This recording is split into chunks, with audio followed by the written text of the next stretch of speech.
Major Shah, I ask you this question, that are we prepared for the effects and after effects, or probably how it's going to be for the other countries after this war is over, because people have all now moved out, they are going to Hungary, they are going to Poland. How is this going to affect the aftermath? Priyanka, to be very honest with you and to put it in a very upfront manner, no, we are not prepared, and so are various other nations. Even Ukraine wasn't prepared, even though the enemy was right there on the neck. Their president had even put up a video that 16th February he's going to attack, and no country is going to come and tell you an attack. The element of surprise will always be there. So we are not prepared. It will affect the economy in a large way. The entire global economy, everyone is going to suffer. There are going to be job losses, there are going to be pay cuts, there are going to be fuel prices, gas prices, coronavirus itself, we saw the economy falling down in the pandemic. That was bad enough. This only goes to prove that man's actual enemy is not a so-called ghost which people fear, or a tiger. Man's enemy is a man, is a man itself. And the irony in Leo Tolstoy, who was a Russian writer, in his book The War and Peace, he was nominated for Nobel Peace Prize several times. That's a different controversy altogether why he didn't get a Nobel Peace Prize. But he has mentioned very categorically, being peaceful is better than being right. He has also said, all is fair in love and war. So though they are two contradicting statements that he's made, yes, but I see it makes sense in a way that, when a country is at war, or when you are in a war zone, the whole feeling of being under fire, when bullets fly around, when you are seeing bombardments happening, when you are seeing your buddies die in your arms, when you are seeing bloodshed, it's not at all pleasant. It might look good, very good in the Hollywood movies, for which many people get inspired by, but in real life it is terrible, it's devastating. And how prepared are we? Well, God forbid, as people speculate, okay, what if the NATO forces would have come in, and what if Russia goes nuclear, and what if, the golden question, what if? And then if it leads to a third world war, that is. Firstly, it will not lead to a third world war, and but economically, administratively, are we prepared? No, Priyanka. The truth is bitter, but we are, though we should make our preparations, but we are not prepared. If you ask us, are we prepared to face the enemy on a 2.5 front war? In the year 2017, only General Bipin Rawat, our CDS, had said is prepared for a 2.5 front war. That is, we are prepared to face China, we are prepared to face Pakistan, and to give them a befitting reply.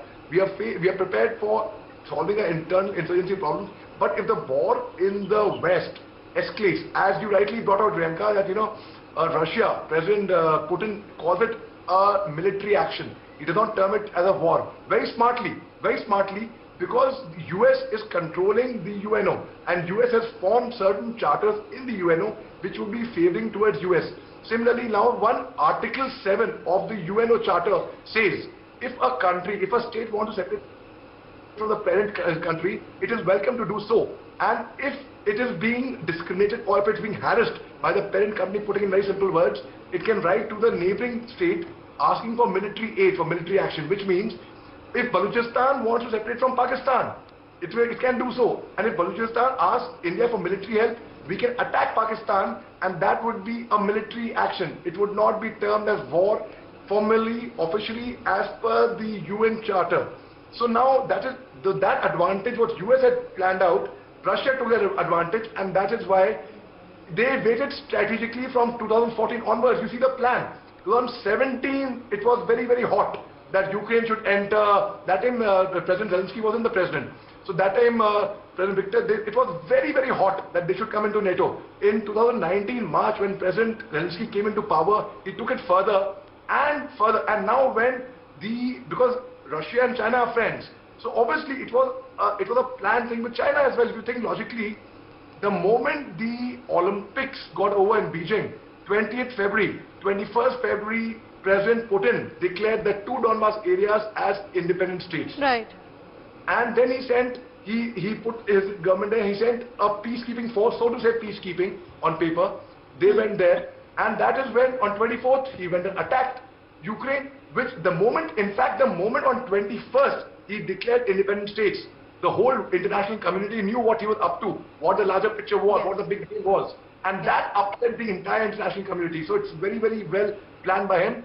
And yes, it's about time we all should make preparations. We all should, whole world should be prepared for the worst. Let's hope for the best and prepare for the worst, I would say. Right, of course. You see, as Major Mohammed Ali Shah has said, that UNO has passed a sort of a charter in which parent country, from which country has been this thing, if he goes against that country, he can be attacked. All right, Major Shah, coming to you now, perhaps the most important question is that does this situation lead Xi Jinping to consider the narrative that the West and the United States in particular are in decline? Well, one could say that in a way, yes, one could say that in a way. See, China is only getting powerful, and let's accept the fact, and it might not really be digestible or it might hurt some people, it hurts me as well, but the reality of the fact, the matter is, China is getting powerful and needs to be stopped because they've got ill intention at the end of the day.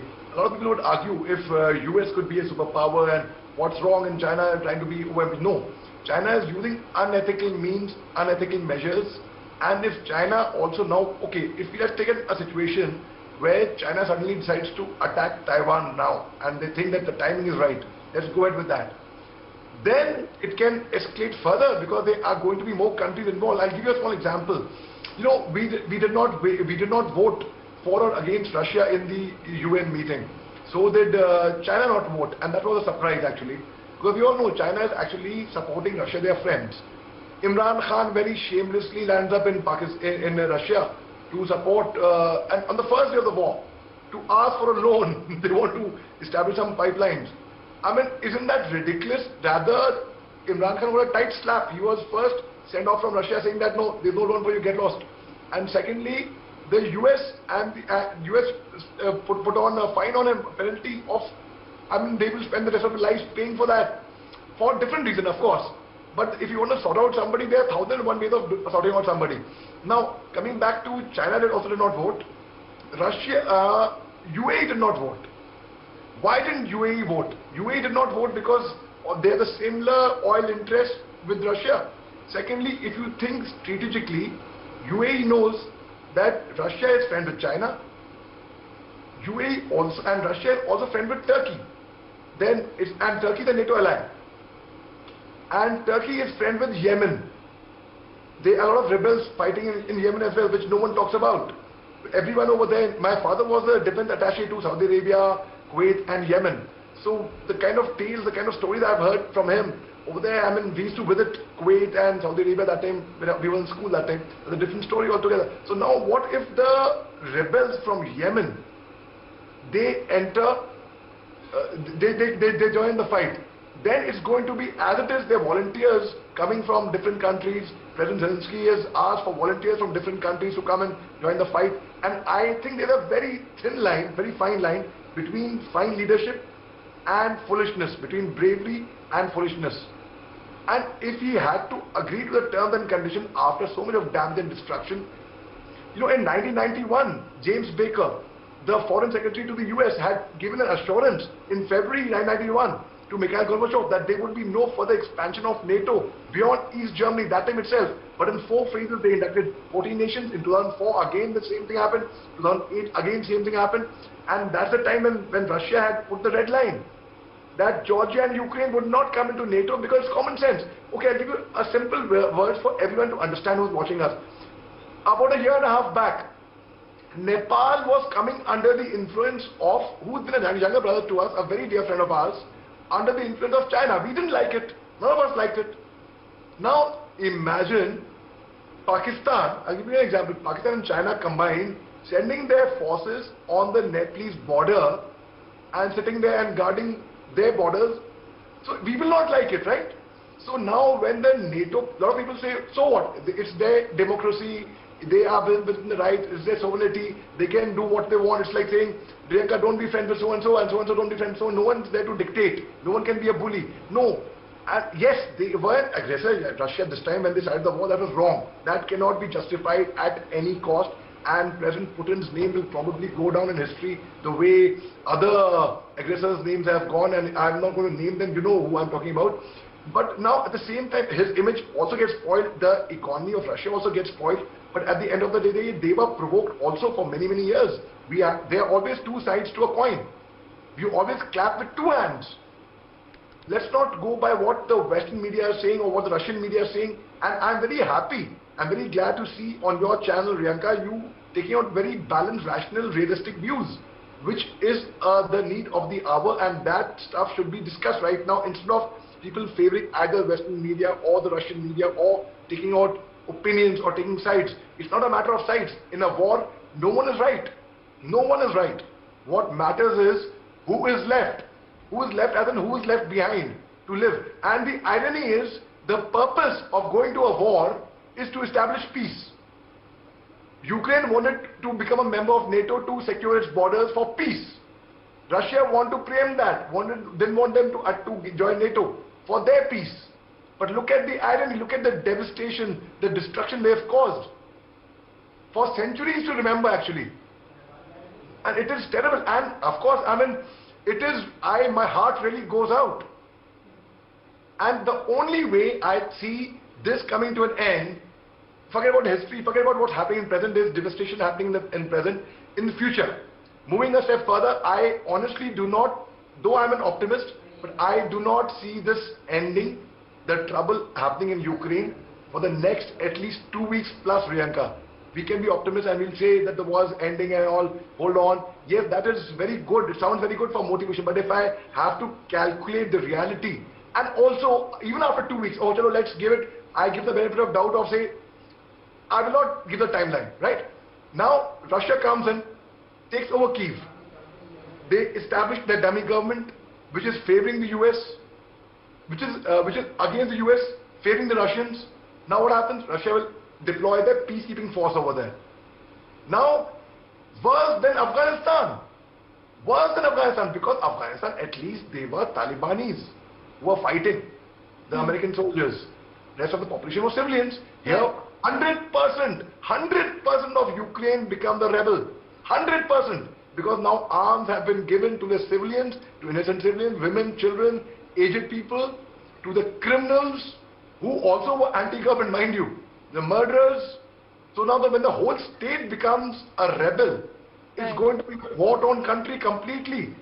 Afghanistan, which we used to manufacture one of the best automobiles, not very recently, in fact 40 years back, which is not very far away, is not even capable of manufacturing a pin today.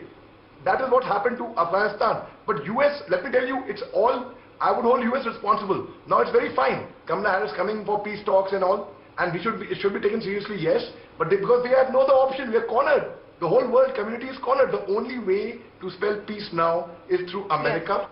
America did that with Iraq. They destroyed Iraq, they destroyed Libya, destroyed Afghanistan. They tried it with Vietnam, they tried it with Korea, they tried it with Malay, they tried it with so many other countries. And it's not that because America did that, that was right, and what Russia does, it was wrong. No, both were wrong. Both were wrong. And as a wrong president's wrong example being set, if this is not curved right now, Riyanka, I will just conclude in 5 seconds by saying, if it is not curved right now and not nipped right now, it will lead to a very wrong precedence for other countries also in the future, Riyanka. All right, very well said, Major Shah there. I would like to thank all our guests who had joined us, Major Shah and Colonel Shailendra Singh, and of course Colonel Shivdan Singh.